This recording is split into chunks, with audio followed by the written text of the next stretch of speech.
Hola amigas y amigos, siempre pues uno de los temas que se han vivido justamente en el ambiente escolar es que hay a lo mejor un pequeño que luego pues resulta pues conminado, vapuleado tal vez por alguno de sus compañeritos. Esto ha pasado muchas veces en la historia y seguramente todos tenemos algún recuerdo de ello. Lamentablemente pudiera parecer que conforme nos hemos venido modernizando y ha avanzado la sociedad, también a veces esta manera de pues llevarse entre los pequeños se ha radicalizado y pues definitivamente esto genera luego huellas emocionales importantes en los pequeños, así que hoy el tema de nuestra mesa es cómo le hacemos para evitar justamente el acoso escolar, el famoso bullying, la violencia en los espacios educativos. Para hablar del tema, esta mañana saludo con mucho gusto y le agradezco que esté con nosotros a la distancia la maestra Diana Rubio, considerada una de las mejores maestras en el país. ¿Cómo está, maestra? Qué gusto recibirla. Hola, ¿qué tal? Muy buenos días. Muy bien, gracias. Gracias por la Gracias. invitación y por el espacio. Ni me diga, gracias por estar con nosotros esta mañana. Está también la doctora Silvana Rubio Rodríguez, supervisora de Educación Especial de la Zona 1 de la UCEBEC en Querétaro. Doctora, ¿cómo le va? Qué gusto saludarla. Estará con nosotros enseguida. Ya está aquí conmigo, yo le agradezco enormemente al maestro en psicología y además ha sido director de diversos planteles en COVAC, Óscar Chávez. Mi querido Óscar, qué gusto recibirte esta mañana y gracias por acompañarnos. Muchas gracias a ti, Ángel. Bien, con todo el gusto de estar en tu programa y con mucho gusto de participar. Gracias. Gracias por acompañarnos. También se integrará más adelante el exrector de la Universidad Pedagógica Politécnica de Querétaro, el licenciado Carlos Contreras, quien también pues tiene diversas especialidades en la materia. Bueno, vamos a empezar, entremos en materia. Maestra Diana, sin duda, pues esto lo decía yo en la introducción, desde que el mundo es mundo y existe un sistema escolar, pues a lo mejor los pequeños se refieren con bromas, con gracejadas al resto de sus compañeritos, pero pareciera que esta situación se ha venido radicalizando en los últimos años. Sí, es una situación que se presenta en los diferentes niveles educativos, en las diferentes zonas urbanas o rurales, y para todos es algo que muestra interés, ¿no? A mí en lo particular, con mi experiencia en educación media superior, a mí me interesa mucho pensar en ellos ya no solamente como un trayecto educativo en el que se están formando, sino un trayecto en el que estamos formando a personas con ciertas profesiones.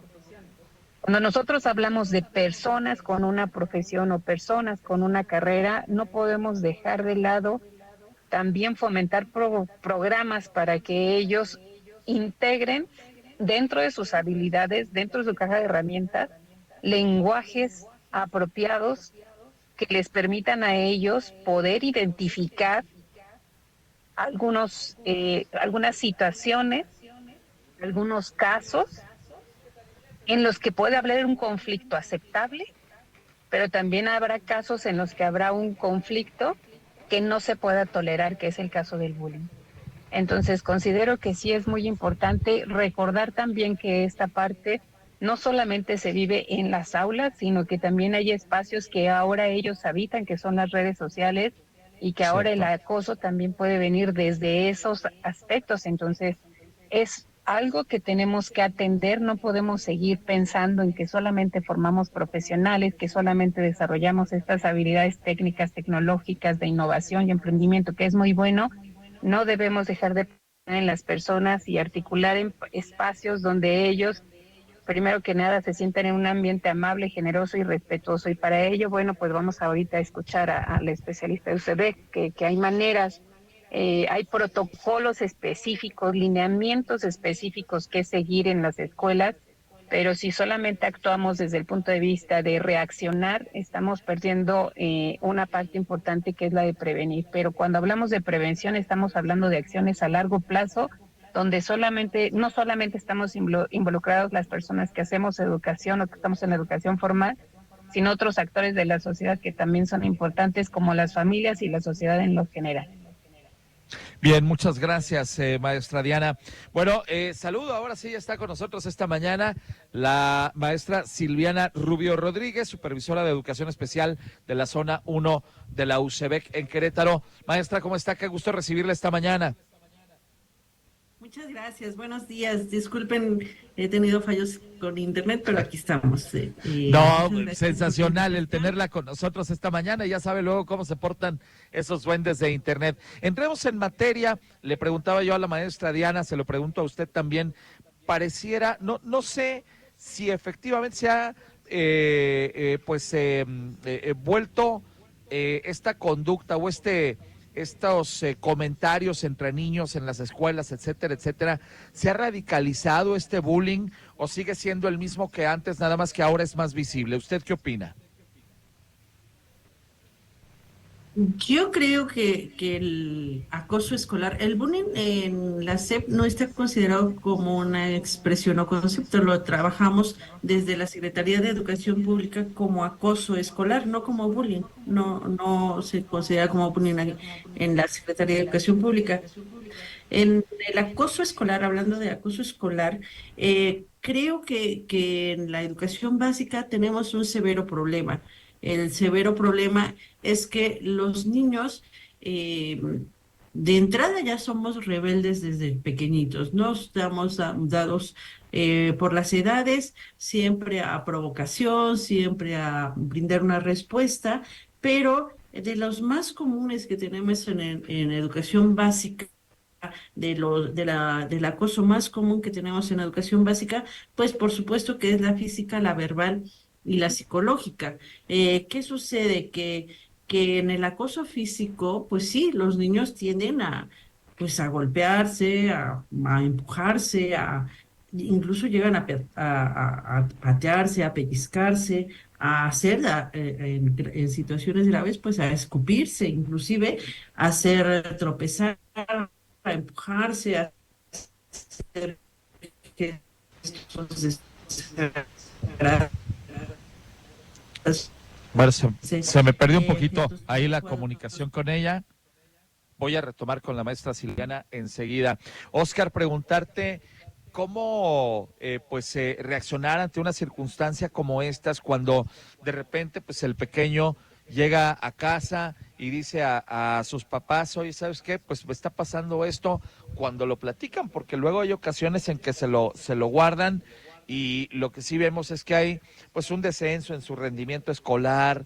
Vemos que a lo mejor se ponen nerviosos ante la sola expectativa de ir todos los días a clases. ¿Qué hacer ahí?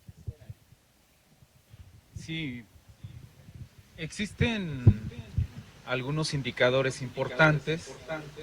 Entre ellos podemos mencionar que nosotros como adultos, como tutores, dentro de la familia o en la escuela, estos indicadores van a estar siempre presentes, sobre todo en la familia, porque conocemos a los menores y los conocemos en el sentido de su desarrollo psicoemocional.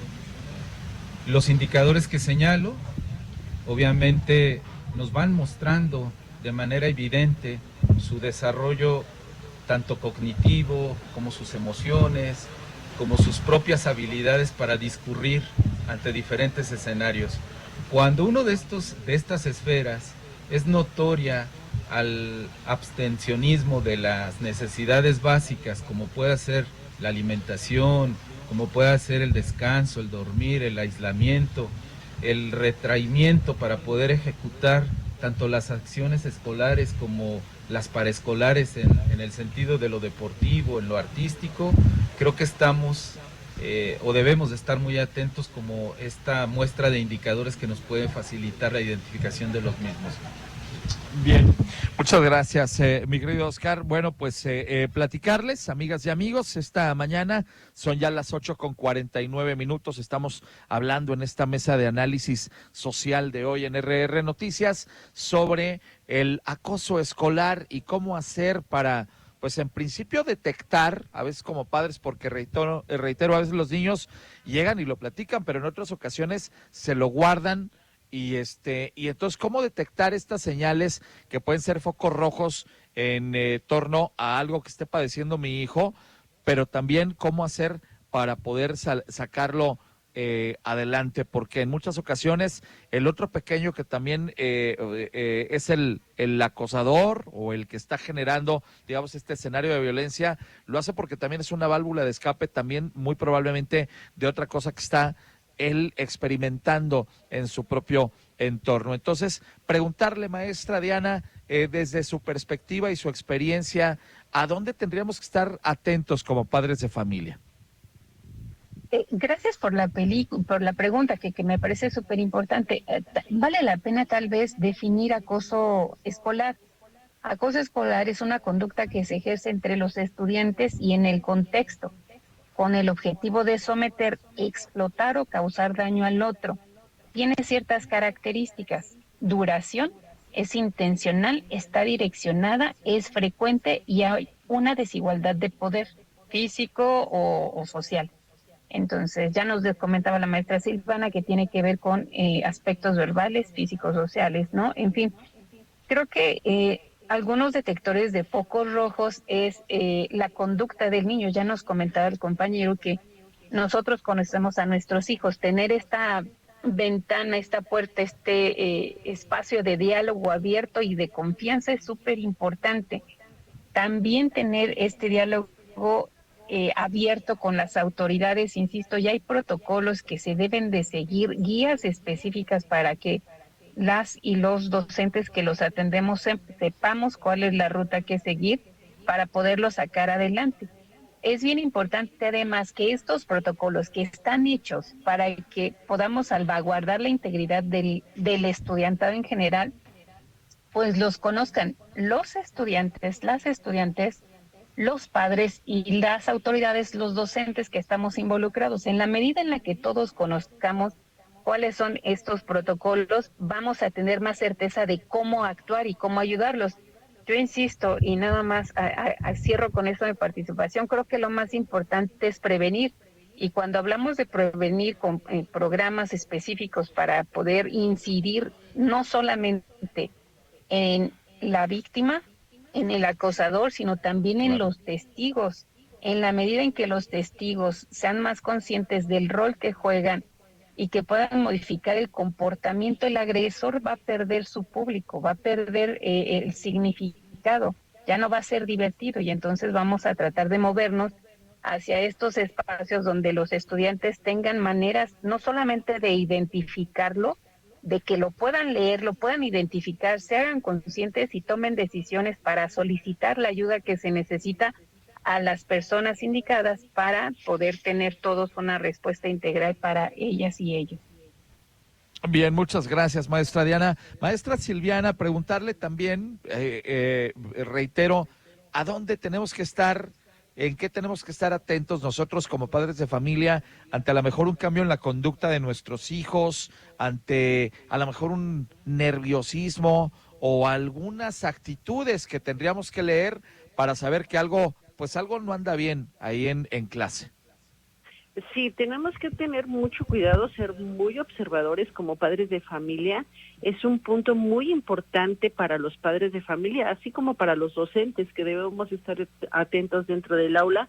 Así los padres de familia tenemos que tener muchísima observación en cualquier indicador de conducta distinto al que tenemos con nuestros hijos, cambios notorios en los hábitos alimentarios, evasión para integrarse con otros chicos, desinterés para realizar algunas actividades, desmotivación, formas de vestir, alimentación que no es la común. Todos estos indicadores es una forma de que los padres tienen que establecer un diálogo con sus hijos y ser preventivos. La prevención tiene que venir desde casa. Desde casa tenemos que estar cuidando las redes sociales que usan, viendo qué hacen con sus tiempos libres nuestros hijos, tener una observación muy, muy cuidadosa de nuestros hijos, por supuesto, dándoles sus propios espacios, respetando su propia individualidad,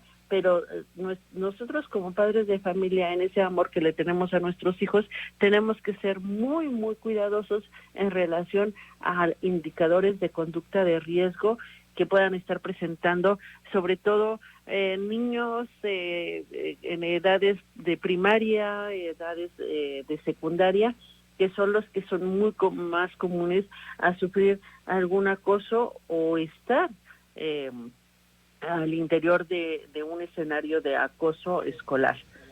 Eso sería lo que tendríamos que estar haciendo, recomendando a los padres de familia en valorar y dar seguimiento a los indicadores que identifiquen al interior de los hogares, de las casas.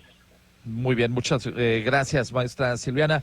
Preguntarte también lo mismo, Oscar, ¿dónde tenemos que estar pendientes, abonando a lo que han dicho las maestras? ¿Qué recomendarías tú también para un papá, una mamá que estos días ha notado justamente, pues tal vez que el pequeño, la niña, están displicentes, se ponen a lo mejor algún pretexto que están enfermos para no ir a la escuela, o su rendimiento ha bajado? ¿Qué les decimos?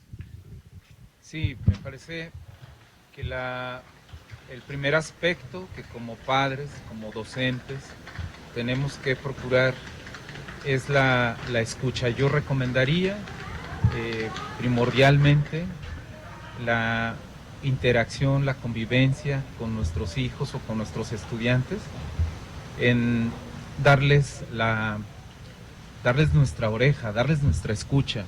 Creo que lo que nuestros adolescentes en nuestras escuelas hoy nos están exigiendo, solicitando, es mucho esta participación, pero necesitamos escucharles.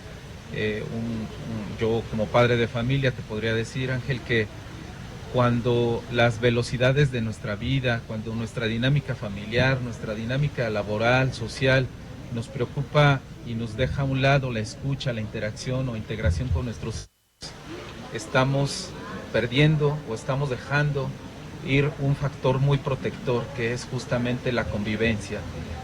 La convivencia, te genera confianza, ello mismo te hace que tengas medidas o que tengas acciones en donde puedas hacer una escucha asertiva, nuestros menores que tengan esta comunicación bajo las condiciones de confianza. Muchas veces creemos que tan solo con el hecho de decir, pues que hablen, aquí estoy y los escucho, basta para que la persona, y llamemos persona también a nuestros adolescentes, claro, con ello basta para que hablen y puedan expresar todo el cúmulo de emociones y de sentimientos que traen consigo. No es tan así. La confianza, hay que generar las condiciones de confianza, y hay que generar estas condiciones de confianza en la familia y por supuesto en la escuela. Esa sería mi principal recomendación. Oye, muchas gracias, Oscar. Pues la verdad es que este tema da para que podamos profundizar en ello, pero me parece que estas directrices que ustedes nos han dado esta mañana pueden ser muy útiles para que pues los padres de familia ahí en casa puedan encontrar estas claves. Como dices tú, a veces pues lo más importante puede ser lo más sencillo, el sentarte a prestarle tus orejas y prestarle tu atención a ese pequeño. A veces la dinámica de la vida, el trabajo, las actividades hacen que lo olvidemos, y creo que es importante también que retomemos el estar en contacto con ellos y bueno, pues mantener esta escucha permanente para poder saber qué es lo que está pasando en sus vidas y detectar estos focos rojos. Yo quiero agradecerles a nuestros invitados esta mañana a la mesa social por habernos acompañado, y preguntarle también, maestra Diana Rubio, quien a día de hoy es considerada una de las mejores maestras de nuestro país, ¿dónde puedo entrar en contacto con usted? Muy bien, muchas gracias. Conmigo pueden entrar en contacto a través de mi número de teléfono 442-107-1261 o a través de mis redes sociales. Me encuentran en las distintas redes sociales como Diana Rubio. Muchas gracias por la invitación, gracias por el espacio. Maestra, siempre un gusto platicar con usted. Gracias por estar con nosotros esta mañana. La maestra Silviana Rubio Rodríguez, quien es supervisora de Educación Especial de la Zona 1 de la UCEBEC en Querétaro. Maestra Silviana, siempre también un gusto platicar con usted. Gracias por estar con nosotros. ¿Y Muchas dónde podemos gracias entrar en contacto con los amigos de UCEBEC? Nos podemos poner en contacto siempre en Atención Ciudadana en UCB. Recuerden que vamos a tener comunidades de paz para la construcción de armonía escolar, listos en sus marcas, listos por la paz, y vamos a estar en varias escuelas a nivel estatal, abriendo mesas de mediación, mesas de paz. Y bueno, este va a ser un ciclo escolar importante para la UCB y ahí estaremos atendiéndoles. Agradecerle mucho, maestra Silviana, por estar con nosotros esta mañana. Y finalmente también, y agradecerte enormemente el que nos hayas acompañado acá en el Club de Golf El Campanario, Óscar Chávez Pérez, maestro en psicología y también pues ha sido director en diversos planteles en COVAC. Óscar, gracias por estar con nosotros esta mañana. ¿Y dónde podemos entrar en contacto contigo? No, al contrario, muchas gracias, Ángel. Muy contento con el clima de este lugar. Y pues bueno, con mucho gusto a través de la Dirección de Vinculación del Colegio de Bachilleres y a través de las redes propias de su servidor, Óscar Chávez. Ahí estamos a las órdenes. Muchas gracias y un gusto estar siempre aquí. Muchas gracias. A los tres agradecerles enormemente por su tiempo y su generosidad de platicar con nosotros esta mañana. Recuerda que esta mesa se queda en rrnoticias.mx, así como nuestras distintas plataformas. Si conoces a alguien en tu entorno, tu familia, tus vecinos, una comadre que seguramente le puede interesar esta información, recuerda que se queda colgada nuestra mesa de análisis social en rrnoticias.mx y en todas nuestras plataformas. A los tres agradecerles mucho por estar con nosotros y que sea una semana súper productiva. Son las 9 de la mañana en punto. Regreso enseguida contigo.